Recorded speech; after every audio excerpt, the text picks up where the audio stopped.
तर मित्रांनो, तुमच्या सर्वांचं स्वागत आहे मैदानपर्यंत यूट्यूब चॅनलमध्ये।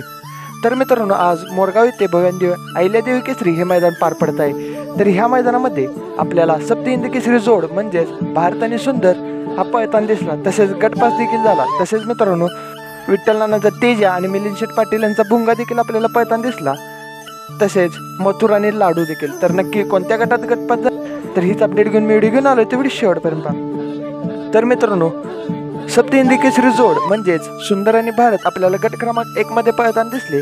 तर ह्या गटामध्ये सुंदर आणि भारतने विजय प्राप्त केला आणि सेमीफायनलसाठी पात्र ठरले।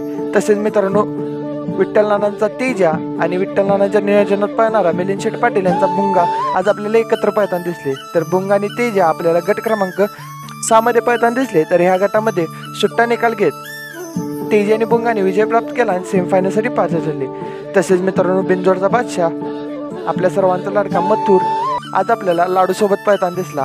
तर मथुर आणि लाडू आपल्याला गट क्रमांक 13 मध्ये पळताना दिसले। तर ह्या गटामध्ये मथुर आणि लाडूने सुट्टा निकाल घेत विजय प्राप्त केला आणि सेमीफायनलसाठी पात्र झाले। तर मित्रांनो, तुम्हाला अपडेट कशी वाटली कमेंट करून नक्की सांगा। तसेच मित्रांनो, सर्जा आणि बबे आपल्याला एकत्र पळताना दिसणार आहेत। तर ह्या गाडीवर आपल्याला विठ्ठल नाना दिसतील का कमेंट करून नक्कीच सांगा।